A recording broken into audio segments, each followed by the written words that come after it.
Bismillahirrahmanirrahim. Assalamualaikum warahmatullahi wabarakatuh. Waalaikumsalam warahmatullahi wabarakatuh. Alhamdulillah, wassalatu wassalamu ala rasulillah, la hawla wa la quwwata illa billah. Asyhadu an la ilaha illallah wahdahu la syarikalah, wa asyhadu anna Muhammadan abduhu wa rasuluh la nabiyya ba'da. Rabbi shrah li sadri wa yassir li amri wahlul 'uqdatam min lisani yafqahu qawli. Qala Allah Ta'ala fil Qur'anil Karim, a'udzu billahi minasy syaithanir rajim. Ya ayyuhan nasu u'budu rabbakumul ladzi khalaqakum walladzina min qablikum la'allakum tattaqun. Shadaqallahul azim. Yang sama-sama kita muliakan dan semoga dimuliakan oleh Allah Ta'ala, kepada Dinas Perpustakaan dan Kearsipan Kota Pekanbaru yang kita muliakan dan semoga dimuliakan oleh Allah Ta'ala, Bapak Ibu pejabat, seterusnya hadirin hadirat rahimakumullah. Terlebih dahulu mari kita bersyukur kepada Allah Ta'ala. Kita ucapkan alhamdulillahirabbil alamin, karena sampai hari ini terus menerus tak pernah berhenti kita diberi oleh Allah Ta'ala banyak nikmat sehingga tak mampu kita menghitungnya. Bahkan Allah berjanji jika kita bersyukur nikmat ditambah lagi. Tapi kalau tidak bersyukur, awas, azab Allah Ta'ala begitu pedih. Semoga kita termasuk hamba yang pandai bersyukur kepada Allah Ta'ala. Amin ya rabbal alamin. Kita perbanyak pula salawat serta salam kita mohonkan kepada Allah Ta'ala, semoga senantiasa dicurahkan kepada Nabi Muhammad sallallahu alaihi wasallam. Kita ucapkan Allahumma salli ala Sayyidina Muhammad wa ala ali Sayyidina Muhammad. Dengan sering bersolawat, semoga syafaatnya kita peroleh di hari kiamat nanti. Amin ya rabbal alamin. Bapak-bapak, ibu-ibu, jemaah sekalian rahimakumullah, sama-sama sudah kita ketahui dan sudah kita rasakan kalau sekarang ini harga BBM lagi naik. Karena naik harga BBM, tahu-tahu yang lain ikut-ikutan pula naik. Terjadilah yang namanya inflasi. Inflasi itu kurang lebih begini definisinya: naiknya harga barang dan jasa secara umum dan terus-menerus dalam jangka waktu tertentu. Kurang lebih itulah yang disebut dengan inflasi. Lalu bagaimana supaya harga BBM ini turun? Demolah adik-adik mahasiswa, demolah abang-abang Gojek, rekan-rekan buruh, bahkan tak sedikit masyarakat juga ikut demo. Tapi maaf, seakan-akan demo ini tertuju kepada mereka-mereka yang tak punya telinga. Kalau tak punya telinga tentu tak bisa mendengar. Maaf, seolah-olah demo ini tertuju kepada mereka yang tak punya mata. Kalau tak punya mata tentu tak dapat melihat. Mungkin karena tak mendengar dan tak melihat tadilah harga BBM itu belum juga turun lagi sampai hari ini. Lalu kalau begitu Pak Ustaz, apa yang mesti kita lakukan? Yang kita lakukan adalah naikkan harga iman. Karena kalau iman kita naik harganya, jangankan harga BBM, harga dunia saja menjadi anjlok. Yang berbahaya apa? Harga iman turun, harga dunia naik. Nah, itu kacau balau, lintang, pukang, tunggang, langgang kita dibuat. Jadi sekali lagi kita buat harga dunia ini di bawah harga iman kita.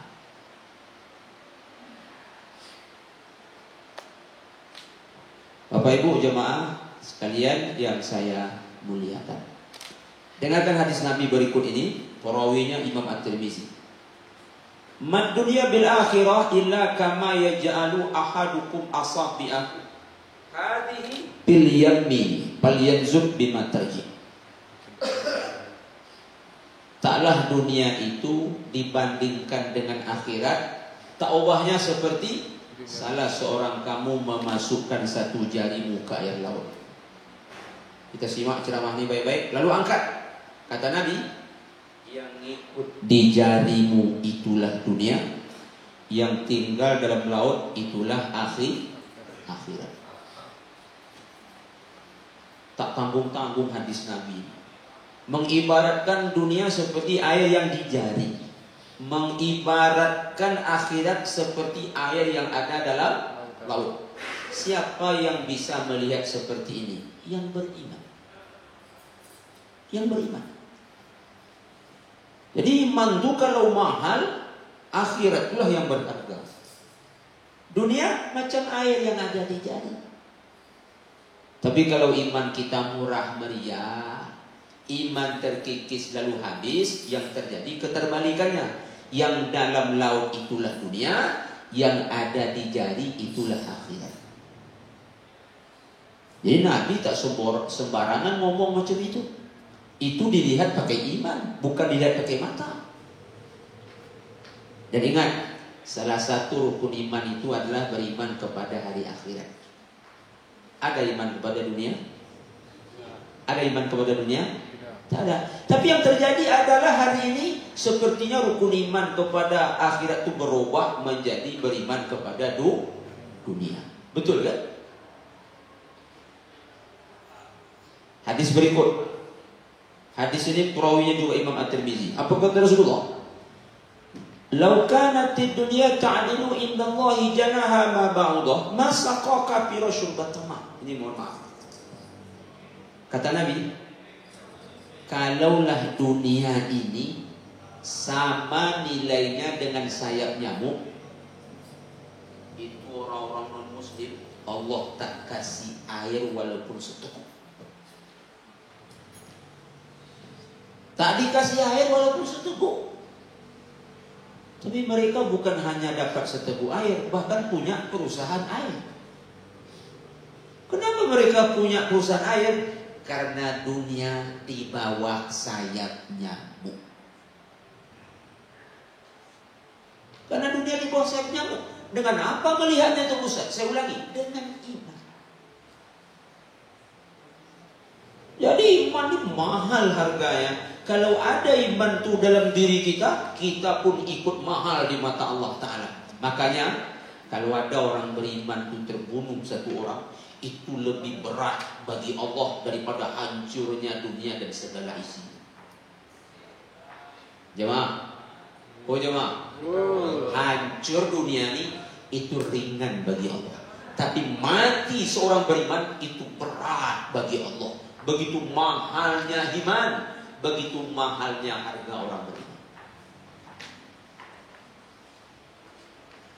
Bapak Ibu jemaah, iman ini cocok dalam segala situasi kondisi. Iman ini siap untuk menyelamatkan kita dalam suasana apapun juga. Orang kaya beriman cocok tak? Orang kaya beriman cocok tak? Cocok betul. Yang tak cocok kalau tak beriman. Orang miskin kalau beriman cocok? Cocok. Tapi kalau orang miskin tak beriman, oh habis. Orang kaya dia tak beriman, habis. Apalagi orang miskin tak beriman, lebih habis lagi. Lalu yang selamat siapa? Yang beriman. Yang kaya beriman, selamat. Yang miskin beriman, selamat. Jemaah, Ali bin Abi Thalib itu miskin. Ali bin Abi Thalib itu miskin. bin Abi Thalib, Fatimah walaupun miskin aman hidupnya. Karena apa? Karena iman. Kita sering dengar nama Qarun kan? Qarun itu sekayu-kayunya jemaah. Anak kunci Qarun perlu 40 ekor onta yang membawa. Anak kunci baru belum induk kuncinya lagi. Anak kunci sama induk kunci mana besar? Induk. Besar induknya mah. Kalau anak kuncinya 40, berarti induknya 80. Kaya Qarun tu jemaah. Tapi Qarun tak bahagia. Kok bisa tak bahagia? Iman tak ada. Imannya murah meriah. Bahkan mungkin tak ada sama sekali. Orang sehat beriman cocok? Cocok. Orang sakit beriman cocok? Cocok. Siapa contohnya Pak Ustaz? Contohnya Nabi Ayub alaihissalam. Nabi Ayub alaihissalam itu jemaah sakitnya 18 tahun tapi tak pernah ngeluh. Awak sakit kepala sikit je kena gertak Allah Ta'ala. Awas tak sehat aku nanti. Nabi Ayub 18 tahun sakit tak pernah ngeluh. Kenapa tak pernah ngeluh? Iman je mah. Bahkan Nabi Ayub itu usahakan ngeluh, minta sehat aja tak pernah. Kalau kita sakit minta sehat boleh atau tidak? Boleh. Boleh lah. Tapi Nabi Ayub sakit tak pernah minta sehat. Jemaah. Kenapa Nabi Ayub tak minta sehat, Ustaz? Mana tahu sakit itu yang cocok menurut Allah untuk dia. Lalu minta sehat berarti tak ingin apa yang telah Allah tetap. Cuma Nabi Ayub tuh ketika sakit lapor aja ke Allah. Apa bunyi laporannya? Ani mansani yadur wa anta arhamur rahimin. Ya Allah, aku ni sakit, Engkau Maha Pengasih, Maha Penyayang. Nabi Ayub curhat gitu aja. Aku sakit ya Allah, Engkau Maha Pengasih, Maha Penyayang. Tak pernah Nabi Ayub minta sehat. Kok Nabi Ayub bisa setenang itu? Kok Nabi Ayub bisa senyaman itu? Apa penyebabnya jemaah? Iman. Jadi sekali lagi, iman ini cocok buat siapapun juga. Yang kaya beriman, pas. Yang miskin beriman, pas. Lelaki beriman, mantap. Perempuan beriman, mantap. Orang sehat beriman, mantap. Sesakit apapun kita beriman, mantap. Yang tak mantap itu yang tak beriman. Jemaah, ada seorang ibu hamil. Ibu yang saya maksud ini ibu Nabi Musa alaihissalam.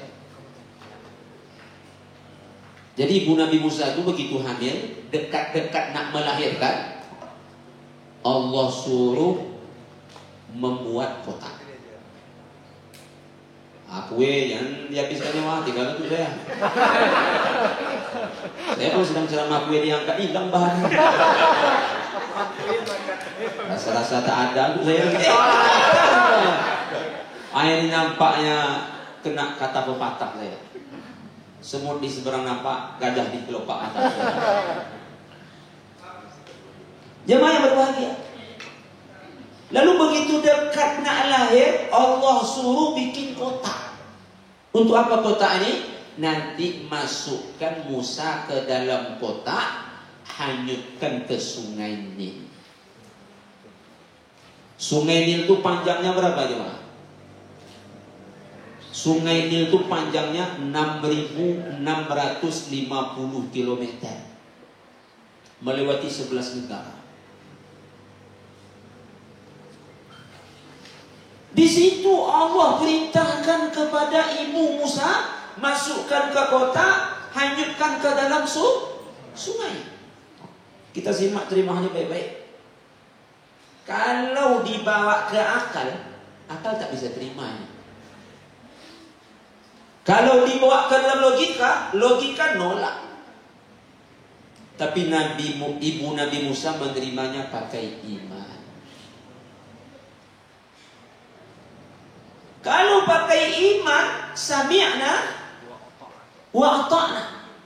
Tapi orang kalau nerimanya pakai akal, pakai logika, panjang pikir jemaah, panjang timbang, ujung-ujung tak jadi.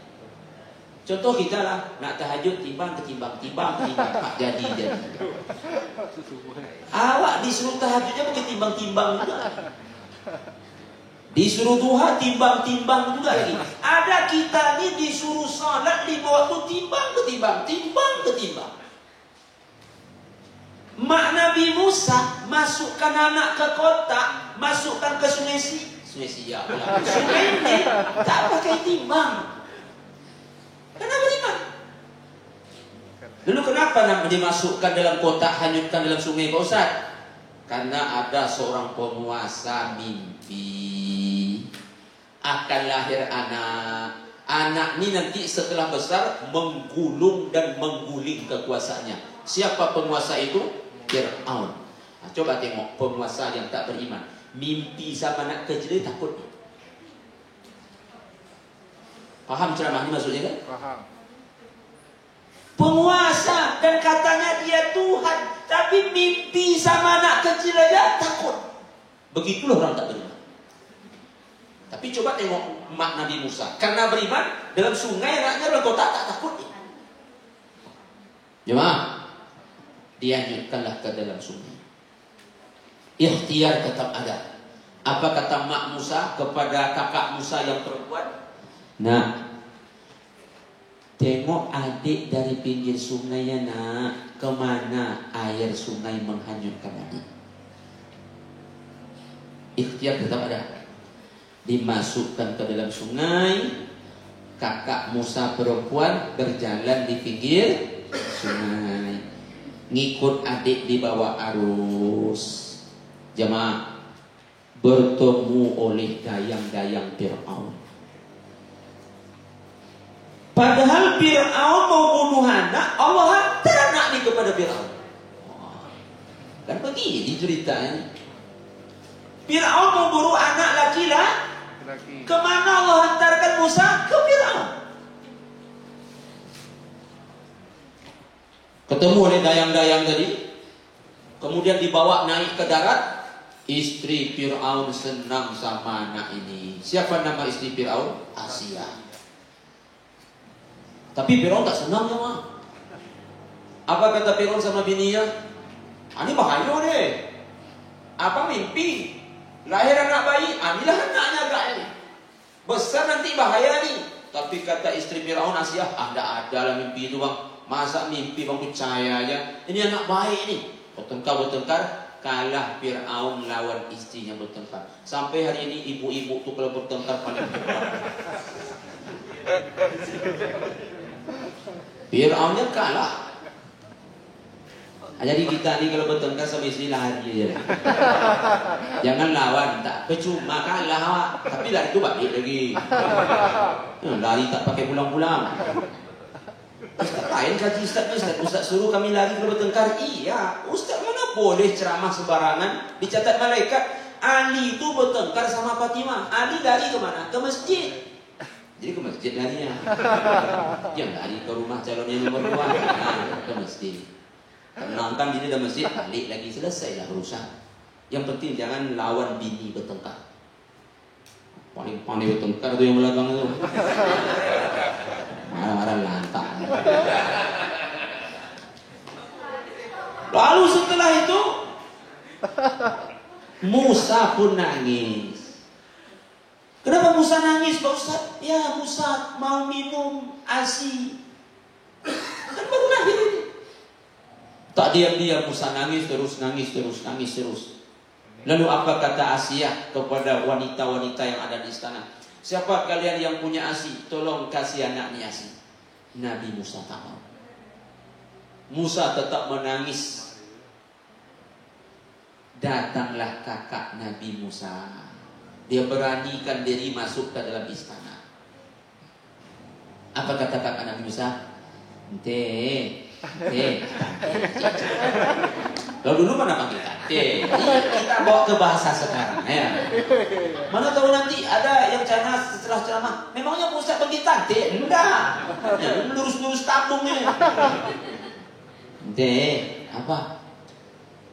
Bagaimana nanti kalau saya yang carikan seorang ibu yang bisa menyusui anak ini? Memang kau siapa? Saya orang sini juga sih. Nanti orang Mesir juga. Kau tanggung jawab? Tanggung jawab. Silakanlah.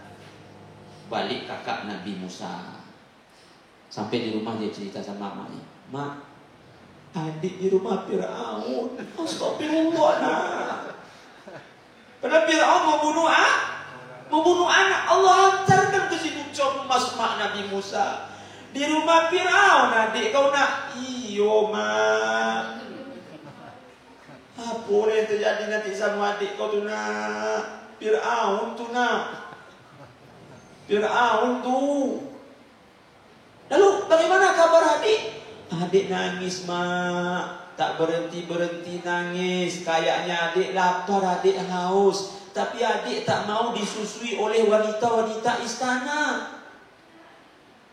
Jadi saya datang menemui istri Fir'aun. Saya tawarkan diri untuk mencarikan seorang ibu.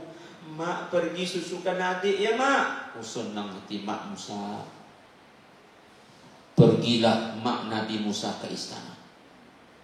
Dalam riwayat, mak Nabi Musa mau menjerit memanggil anakku, tapi ditahan oleh Allah. Sempat mak Nabi Musa ngomong, anak, habis Musa. Habis. Tapi ditahan. Sampai di istana, disusukan. Begitu nikmat Nabi Musa. Kenapa tidak menyusu kepada ibunya sendiri? Diam aja dia. Musa menyusu sampai kenyang. Setelah itu apa kata istri Fir'aun Asia? Bu, ibu tinggal di istana aja ya. Tolong rawat anak ini baik-baik. Kata mak Nabi Musa, maaf, aku masih punya suami, punya anak-anak. Aku mesti berbakti kepada anak-anakku selaku ibu, mesti berbakti kepada suamiku selaku istri. Aku tak bisa tinggal di sini. Tolonglah bu, tidak bisa. Lalu apa kata mak Musa? Bagaimana kalau anak ini saya bawa pulang? Oh, janganlah bu, janganlah. Gini, saya bawa pulang, saya pelihara dia. Nanti kalau ada apa-apa, miss call aja. Nah, tahu istimewa habis pakai kan? Nanti kalau habis pakai, datang aja ke rumah. Entah nanti engkau datang ke rumah nengok anak ini, atau anak ini saya antar ke istana. Bagaimana baik aja lah. Sepakatlah. Dibawalah pulang. Tapi istri Fir'aun berpesan, Asia namanya tadi kan. Tapi nanti setelah besar antar sini lagi ya, sini tinggalnya. Baik. Disusukanlah. Setelah remaja, Musa pun diambil oleh Asia, tinggal di istana. Allahu Akbar. Padahal Fir'aun membunuh dia. Tapi sekarang mana tinggalnya? Di istana. Itulah iman. Orang beriman ini selamat. Tak ada cerita orang beriman tak selamat. Cobalah baca buku kita tinggal di pustaka. Kemukakan kepada saya satu contoh saja orang beriman tak selamat. Tak ada.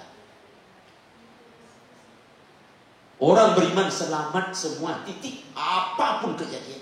Apalagi BBM, kecil. Ya, gara-gara BBM hilang iman. Pak Jokowi kena marah, jangan marah juga sama dia. Pindah amal kita ke dia, percuma ya kita. Nah, setelah remaja, pindahlah Nabi Musa ke istana. Sekarang dia tinggal di istana. Anak angkat Fir'aun, anak angkat raja. Pasti hidupnya mewah. Apa pakaian Fir'aun? Itu pakaian Musa. Apa alas tidur Fir'aun? Itu alas tidur Musa. Kalau Fir'aun makan durian montong, Musa makan durian montong. Kalau Fir'aun makan durian musangking, Musa pasti makan musangking juga. Pak Ustaz, kalau Fir'aun makan cincang kambing Pak Nurdin, Pak Ustaz ikut Musa makan cincang kambing Pak Nurdin juga. Cincang kambing Pak Nurdin yang dekat dari seberang ke sana, oh enak betul makan, itu contohnya. Nah, setelah betul betul-betul remaja kan datang perintah Allah untuk berdakwah karena Musa diangkat jadi roh. Sekarang terjadi anak angkat berseberangan paham dengan ayah angkat. Cuma bedanya Musa beriman, ayah angkatnya tak beriman. Siapa yang selamat? Siapa yang selamat?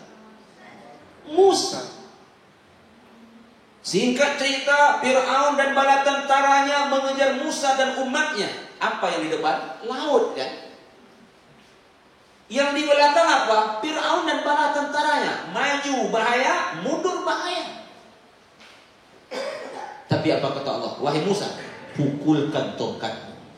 Tongkat dipukul, laut terbelah, menjadi jalan raya. Musa dan pengikutnya masuk ke dalam.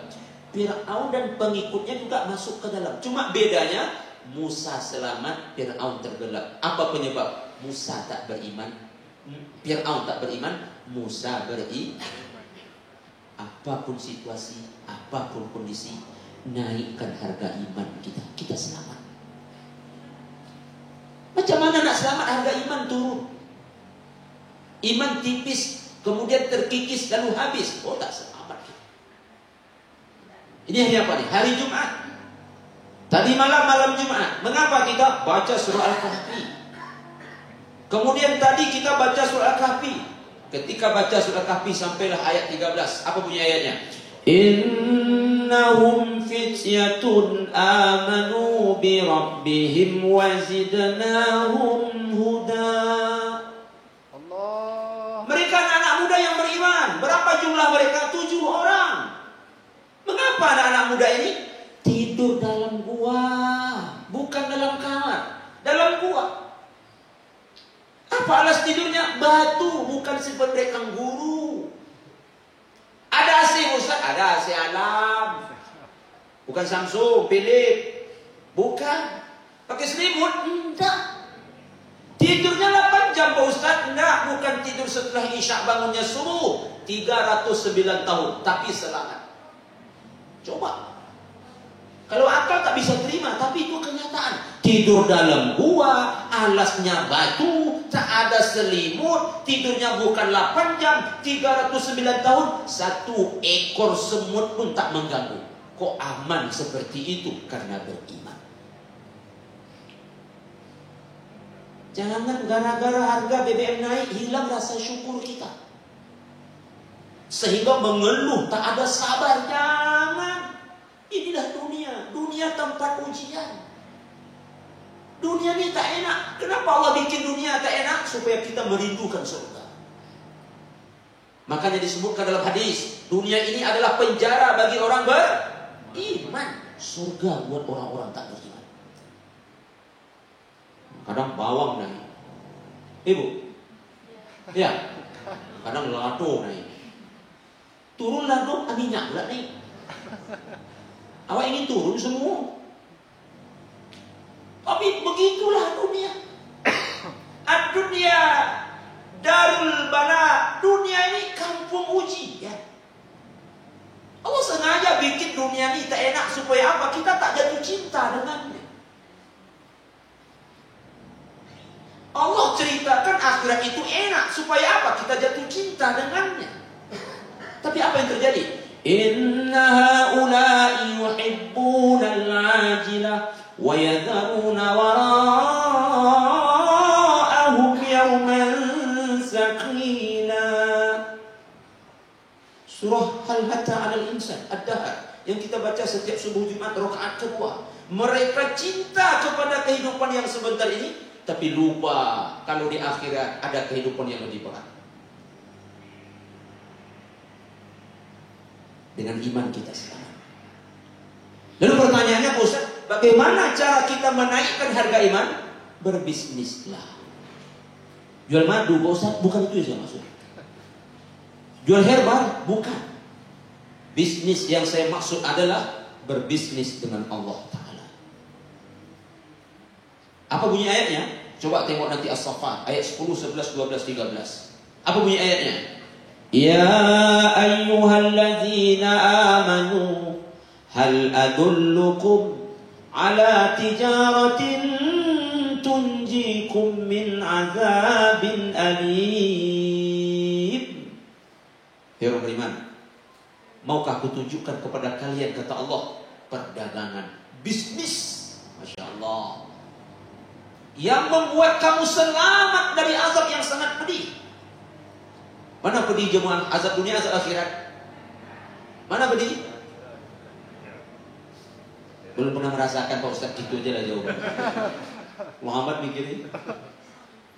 Tentu lebih pedih azab akhir. Azab dunia tak pedih, cuma naik harga BBM, naik harga pupuk, turun harga sawit. Kalau harga sawit naik, harga pupuk naik, apalah ini, pupuk naik, sawit turun. Iya kan?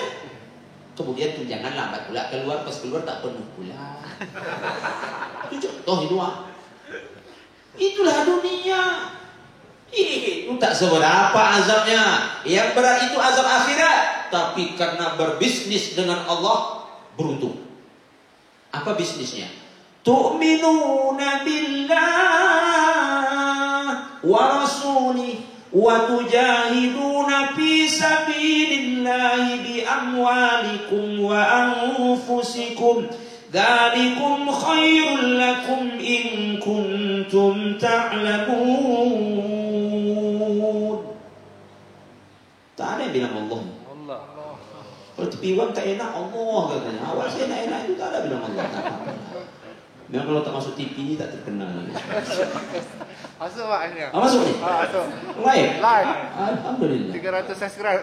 Masya Allah. Udah 300? Ini viral jadi. Maukah wahai kalian orang-orang beriman, aku tunjukkan perniagaan, bisnis yang membuat kamu selamat dari azab yang sangat pedih. Apa bisnisnya? Tu'minuna billah. Ingat, lagi-lagi beriman kepada Allah. Apalagi Pak Ustaz? Wa rasuli, beriman kepada Rasulnya. Kamu berjihad di jalan Allah dan Rasulnya dengan harta dan jiwa, itulah yang terbaik buat kamu. Selesai sampai di situ? Belum. Apa hasil bisnis ini? Yaghfir lakum dzunubakum, Allah ampunkan dosa-dosamu. Wa yudkhilkum jannat, masuk surga. Coba sampai ke ujung apa bunyi ayatnya? Nasrum minallah wa fathun qarib wa basyiril mu'minin. Allahu Akbar. Dapat pertolongan, dapat kemenangan. Karena memang apa? Dia orang beriman. Bahkan orang beriman ini Allah beli dirinya dengan surga. Apa dalilnya? At-Taubah 111. Innallaha ishtara minal mu'minin anfusahum wa amwalahum bi anna lahumul jannah. Dengarkan hadis Nabi. Apa kata Rasulullah SAW? Ajaban li amril mu'min, inna amrahu kullahu khair. Menakjubkan orang beriman. Wah, salut nengok orang beriman ini. Kenapa orang beriman? Inna amrahu kullahu khair. Seluruh urusannya baik. Tak ada yang tak baik. Seluruh urusan orang beriman itu baik. Walaysa zaka li ahadin illa lil mu'min. Itu tak dirasakan kecuali hanya oleh orang-orang beriman. Mengapa orang beriman? In asabathu sarra syakar. Kalau dia senang, bersyukur. Wa in asabathu dharra sabar. Kalau dia mendapat ujian, dia sabar. Fakana khairan lah, senang syukur baik, senang bersabar bagi dia juga Jadi situasi kondisi macam ini syukur dan sabar itulah yang kita persiapkan. Itulah buah daripada iman. Pak Ustaz, kalau pangkat tinggi selamat tak kita Pak Ustaz? Belum tentu. Contohnya Sambo. Kalau ada istri Sambo sini maaf lah, lagi. Bukan pangkat tinggi menyelamatkan. Makin tinggi pangkat kadang-kadang makin bejat kehidupan. Lalu Pak Ustaz yang menyelamatkan kita uang banyak? Enggak.